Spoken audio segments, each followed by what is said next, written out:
It's the Fade 5 Podcast with Brad Evans and Nate Lundy. Yeah, that's right. We are back. Place your bets. Another Thursday night extravaganza, and first to 50 may win it tonight between the Chargers and Chiefs. I'm looking forward to streaming it on Amazon as they get their first broadcast, and they got a hell of a crew there. Going to be speaking probably very highly of the scoring in this game. Patrick Mahomes, Justin Herbert. So let's go ahead and jump right into it here. And by the way, the White Sox as a team in baseball are dead to me. So I will not talk about them moving forward after yesterday. So How this do you is lose the Rockies? Don't bring it up. It's kind of like being at a wedding. Like, don't bring up an ex-girlfriend to the groom while you're on the mic. It's kind of the same thing. Don't bring up the White Sox if you're anywhere near Brad right now, because you're bringing back painful memories, and most importantly, you're just pulling $100 bills out of his wallet one by one. Yeah, extreme bitterness. That's all I got to say. Fire Tony La Russa now, and no, they should not make the postseason just because of the showing that they had against Kyle Freeland and the Rockies, who'd only won like 20 road games entering the night. Anyway, I digress. LA Chargers. It's so fun when just turns people into just their evil twin. I like it. Look, I'm looking forward to the Thursday night game in part because last weekend was, for me, from a betting standpoint, Brad, it was as though someone shoved an umbrella up my ass and then opened it. What happened to me last week in betting. You know my program, You Bet Tonight, here in Denver, my TV show. The college football version on Saturday, I went 12-7. Ooh, then in the NFL version on Sunday, I turned around and went 7-12. So it was pretty painful. I'm just saying, it was painful. Them's the breaks in betting. Taketh and giveth away. I mean, that's just kind of the line everybody follows. And I was 7-3 last Thursday in props, so it was a profitable night. And then I progressively lost a whole lot on Sunday, though I did finish up impossibly up 3 units. If you've been following the spreadsheet, which you can always access 100% for free on Twitter at Noisy Huevos. Again, make sure you are following and subscribing to this podcast, the Fade 5 Podcast. Download wherever you get your podcasts. As it says right there on the banner, we are streaming on YouTube as well. And we're going to have another episode tomorrow. So please rate, review, drop a comment. I'd love to hear from it. Even if you hate this show, I don't care. That means you're interacting, which means we're still winning. So let's hopefully get a winner here on Thursday Night Football in a game that should be a bonanza of points.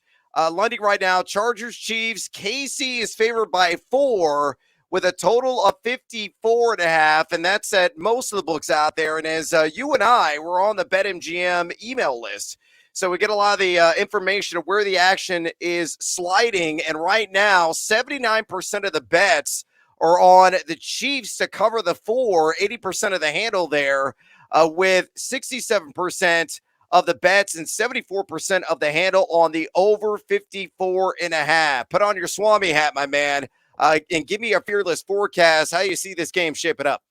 Well, obviously, I'm rolling with the public, and then I'm also fading the public. So I'm with them on Kansas City minus the 4. However, I'm actually going to take the under in this one just barely. I'm going to take the Chiefs to win it 30-21. All right, I'm going to go 27-24. Kansas City in this one. So if my math is correct, I'm taking the under barely because everybody thinks this is going to be just, record-setting performances across the board. And, they got 2 familiar foes in intra-divisional rivals. I think it's going to be close. It's going to come down the waning moments. But who's going to kick the field goal, potentially the winning field goal for Kansas City? Because Harrison Butker is out. Is it going to be Amendola, the backup? I don't know. Maybe Mahomes will just line up and kick it in. I don't know. But we're going to have, you know what, Brad? I'm going to look this up while we're doing it. We're going to have a 2-point conversion. I think that's what's going to happen. That's what's going to happen. We need to find the odds on that. Yeah, I 100% correct. I think that is a stout and wise move. It's a very good assessment on our part there on the fly here. And with that put to rest, let's get to it with another edition of the Fade 5. Number 5. All right, let's raise the tequila because it is a hashtag tequila Thursday here, and I'm sipping some goodness on Jerick McKinnon here. Oh, yeah, Lundy starting early. And I'm taking the over on 15.5 receiving yards. The best odds right now in the industry are PointsBet at -125. So a little bit of heavier juice, but I'm willing to pay it. Look, McKinnon outsnapped CEH in week number 1, 32-27, believe it or not. He was a fixture on third downs and often slid in on passing downs in the Sonoran Desert against the Arizona Cardinals.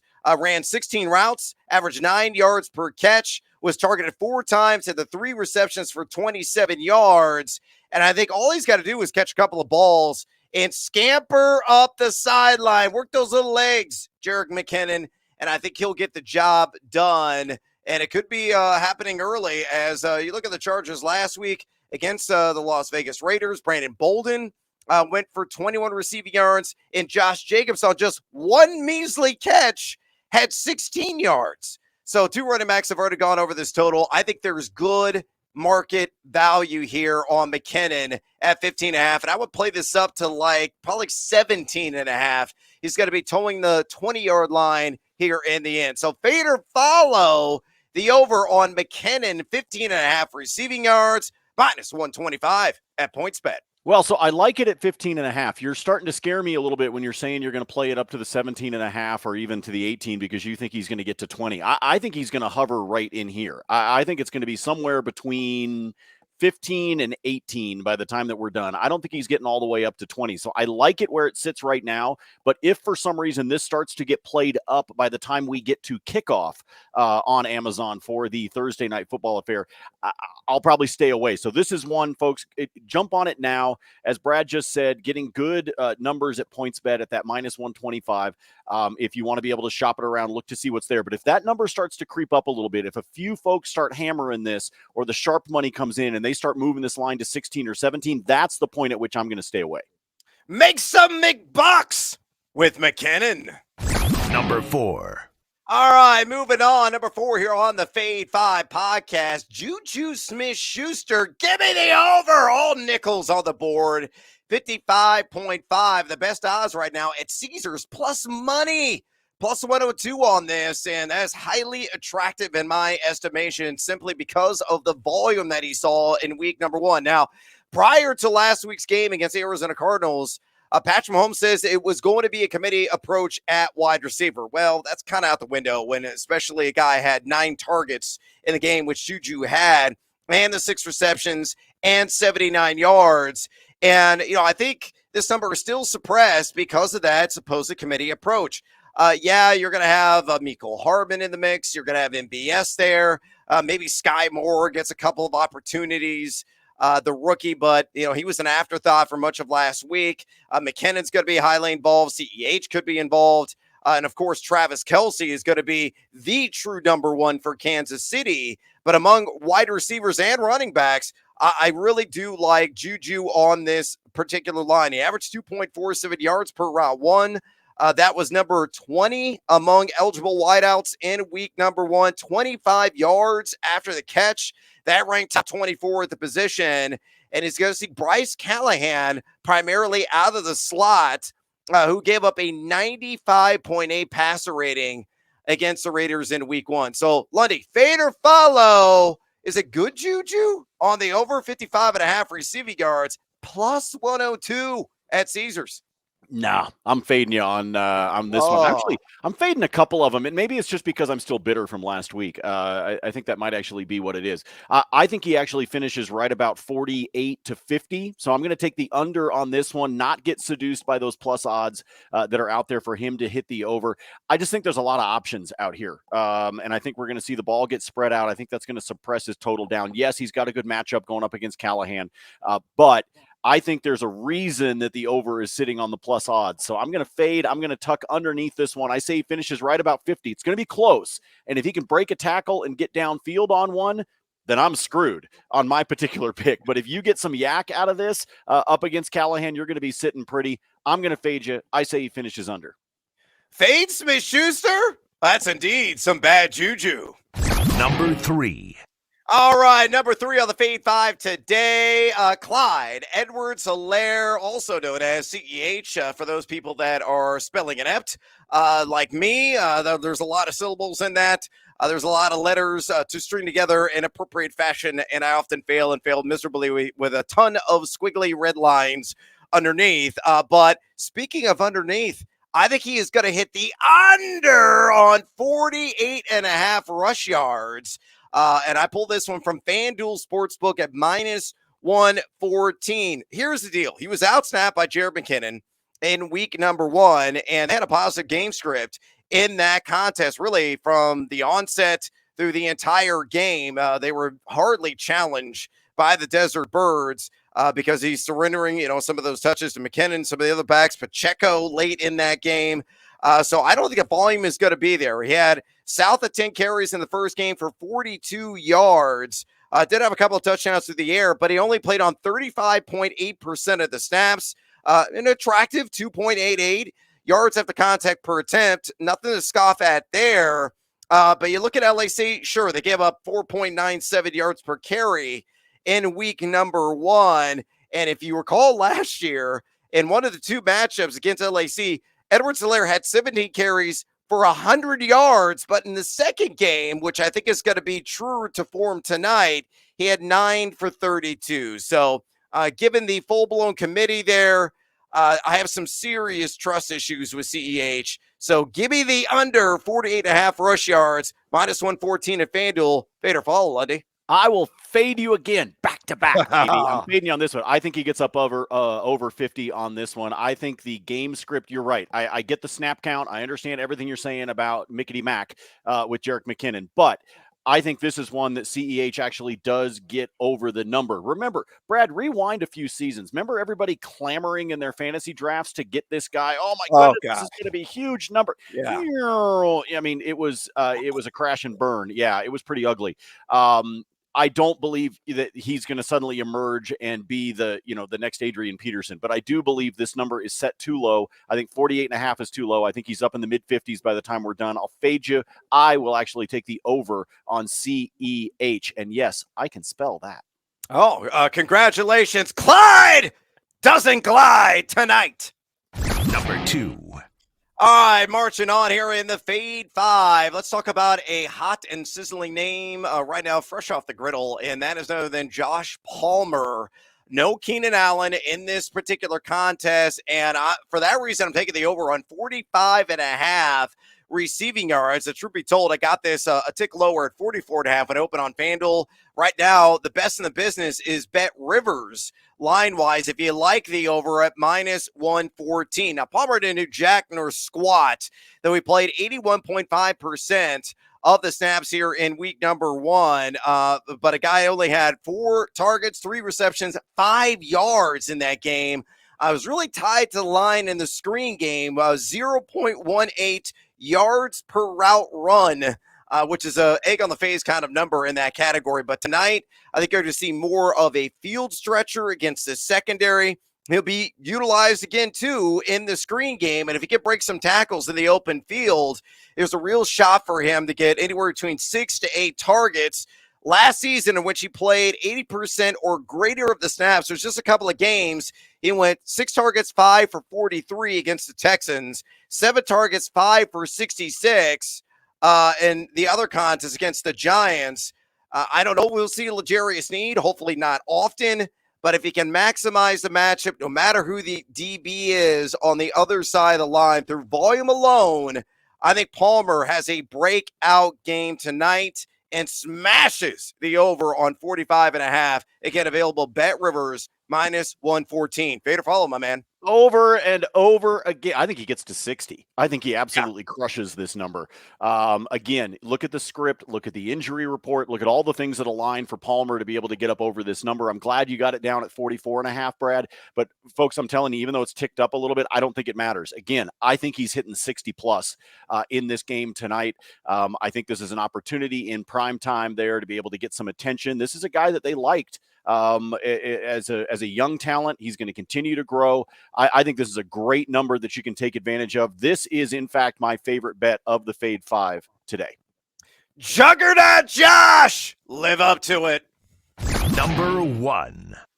Oh, let's get a little fancy here, and I'm going to go one game parlay tonight. Look, Vegas believes, and all of the sports books that are out there believe this is going to be a high-scoring affair. Lundy's got a 30-21. I said 27-24. Yeah, it's still under on the total, but still, that's pretty handsome output from start to finish. And as a result, I want to get some action on these quarterbacks. So give me Mahomes, and I'm going to lower it down to 275 yards. Give me Mahomes 2+ passing touchdowns, and give me Justin Herbert at 250+ pass yards. All three of those legs hit. Uno, dos, tres, mi amigos. Get a plus odds. Plus 115 at BetMGM. You look at Mahomes. Obviously, he did in week 1. He was brilliant against Arizona. 30 for 39, 360 yards.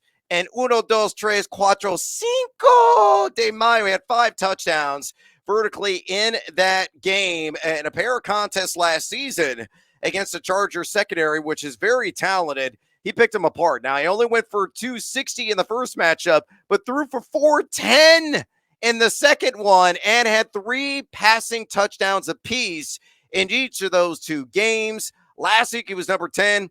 And adjusted completion percentage. And last week, the Chargers gave up close to 8 yards per attempt to Derek Carr. So it doesn't matter who he's throwing the ball to, which will probably still be a whole lot of Travis Kelce, though Derwin James may have something to say about that. He's just so accurate, so consistent.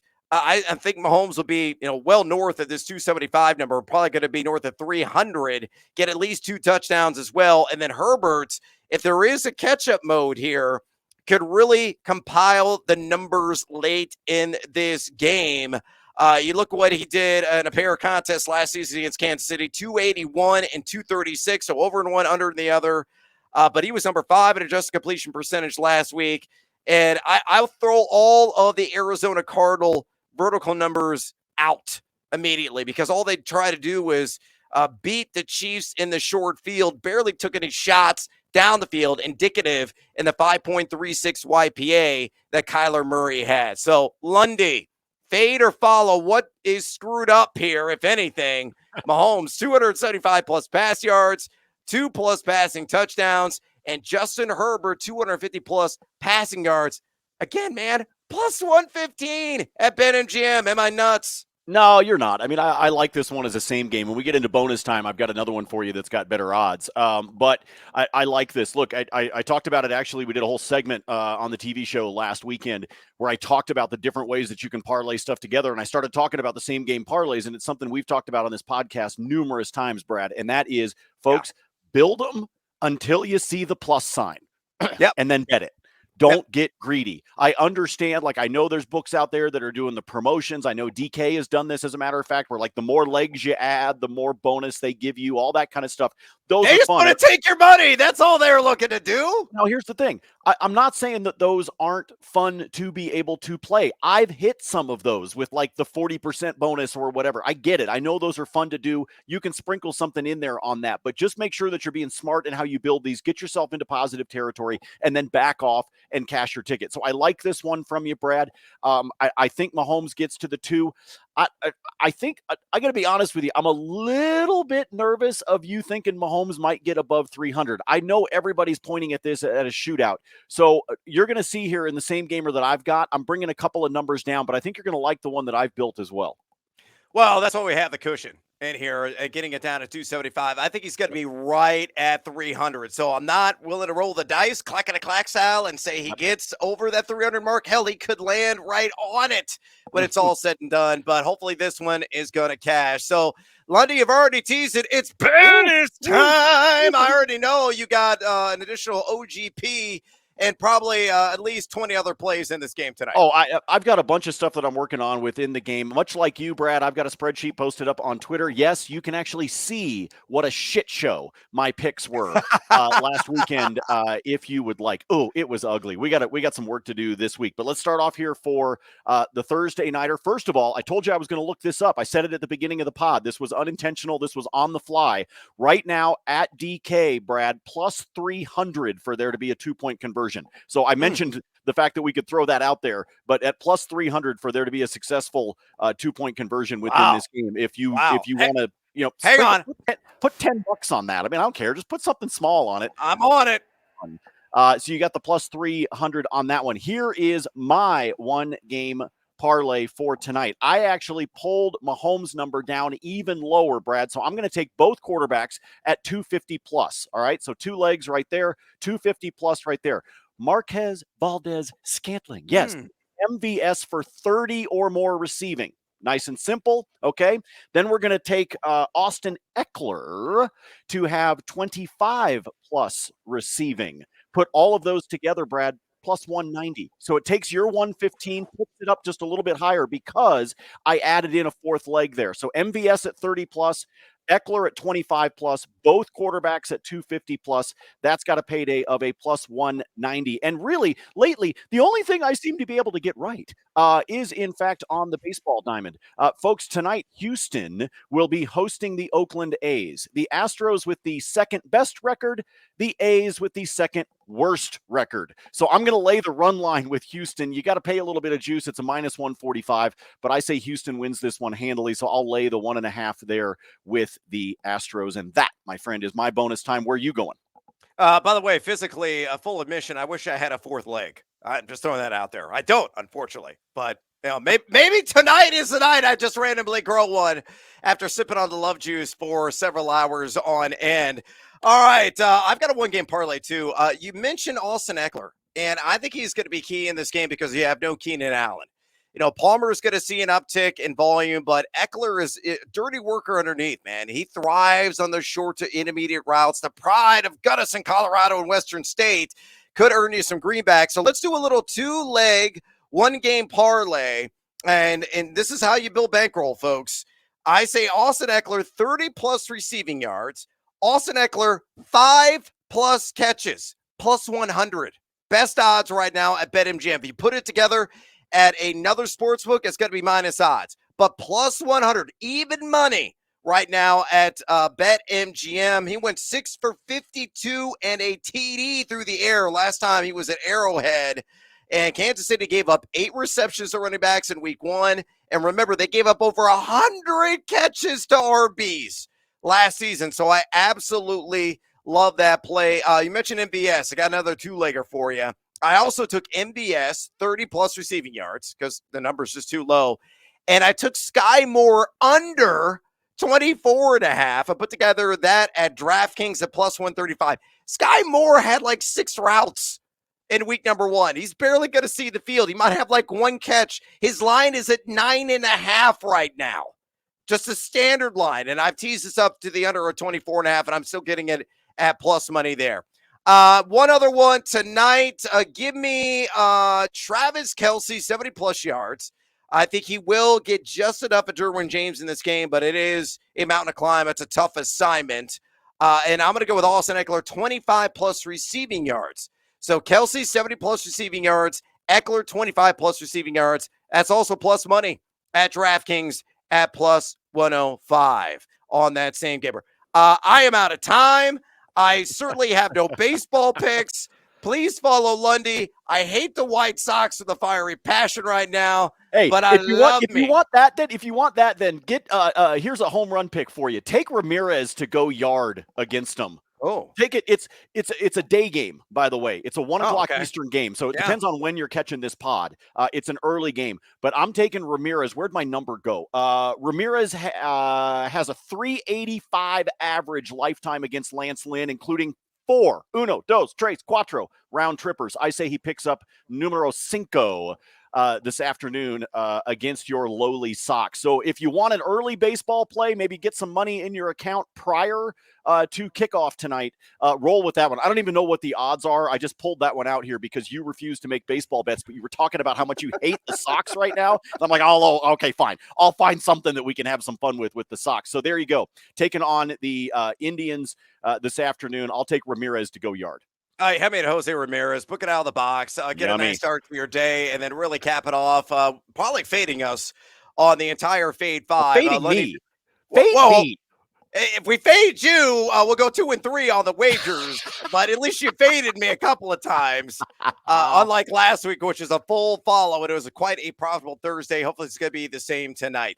Please follow Lundy on social media. You can check him out at Nate Lundy. You can also follow me on Twitter at Noisy Huevos. Drop us a rating and a review, whether you're catching this on YouTube or you're just, thumping the old eardrums and listen to it old school wherever you get your podcasts. And as always, until next time, we'll be back tomorrow. Feed or follow. That is up to you.